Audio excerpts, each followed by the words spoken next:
Hello students, देखिए अगला chapter आपका linear equation in two variables for class 10th start हो रहा है। तो इसके अंदर आप देखिए linear equation two and variable, ये चार वर्ड्स हैं अलग अलग, इनको समझिए। पहले लीनियर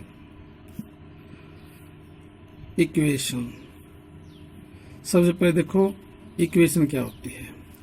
इक्वेशन जैसे कि ax plus by is equal to c, ये linear equation in two variables का एक स्टैंडर्ड फॉर्म है। ax plus by is equal to c। Two variable, एक वेरिएबल x है, दूसरा वेरिएबल y है। तो आप देख वेरिएबल x और y इक्वेशन के अंदर ये दोनों वेरिएबल हैं। अब a, b और c ये तीनों जो हैं, ये c तो कांस्टेंट है क्योंकि इसके साथ वेरिएबल नहीं है, इसलिए ये कांस्टेंट कहलाएगा। a और b दोनों x और y के आपके कोफिशिएंट कहलाएंगे। a is the coefficient of x and b is the coefficient of y, c is the constant term. अब देखिए लीनियर क्यों है। जब हम इस इक्वेशन की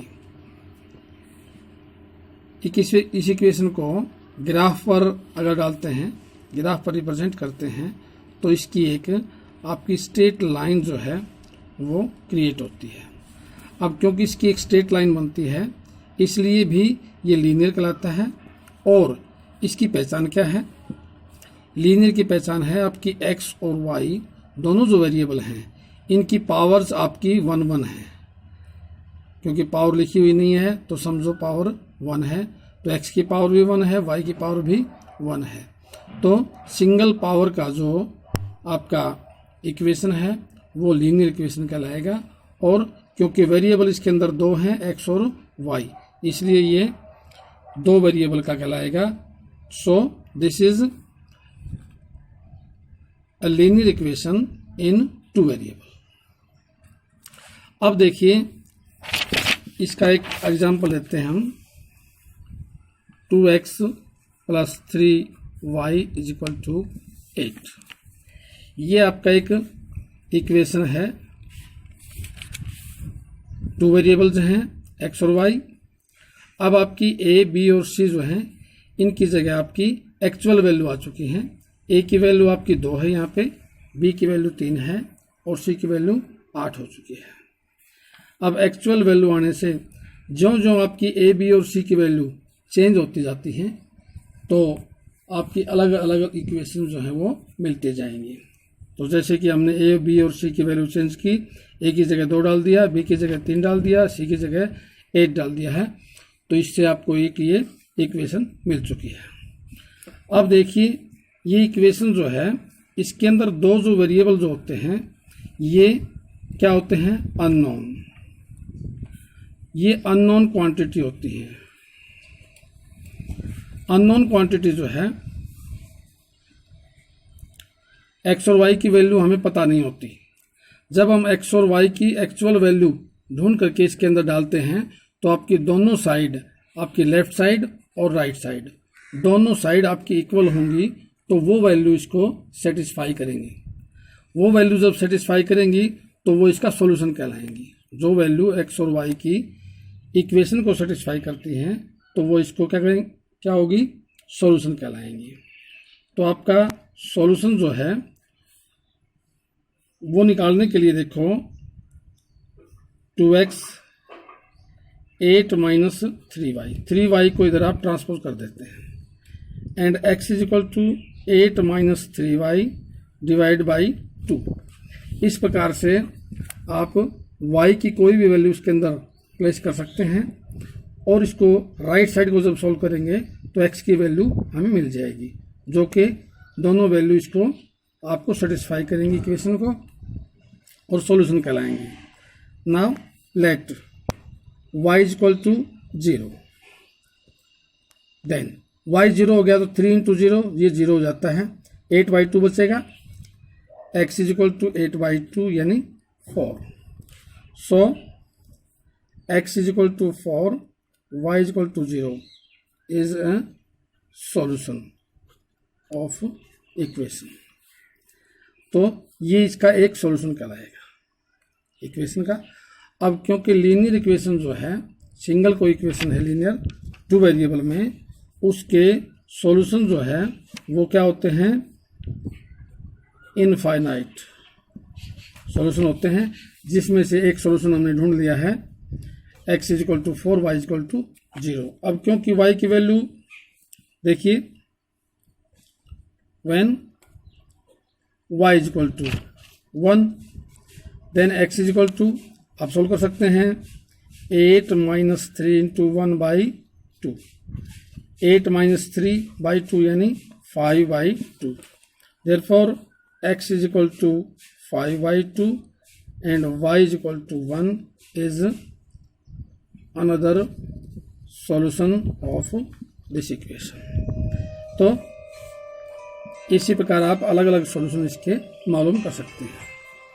तो ये अब देखिए, अभी बताया हमने कि लीनियर इक्वेशन के ग्राफ्स जो है वो एक स्ट्रेट लाइन होता है. स्ट्रेट लाइन होती है ग्राफ में. कैसे हम स्ट्रेट लाइन इसकी मालूम कर सकते हैं? स्ट्रेट लाइन के लिए हमें मिनिमम जो है 2 सॉल्यूशंस लेने होते हैं. अब जैसे फॉर एग्जांपल इक्वेशन लेते हैं 2x plus 5y is equal to 7. इसके लिए सॉल्यूशंस देखिए 2x is equal to 7 minus 5y, x is equal to 7 minus 5y upon 2. Let y is equal to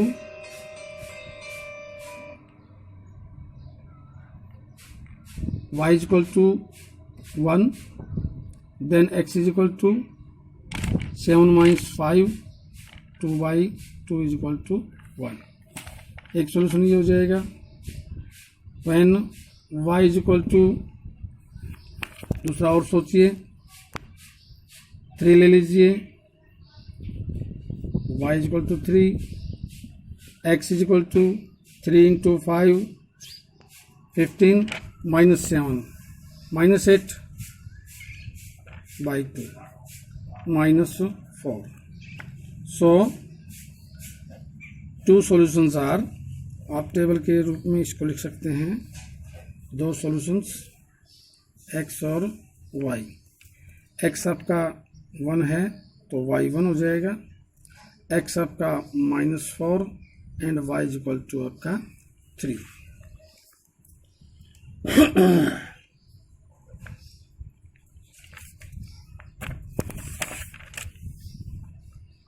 अब इसको ग्राफ के ऊपर दिखाते हैं. देखो, ग्राफ के लिए 9th क्लास में कर चुके हो.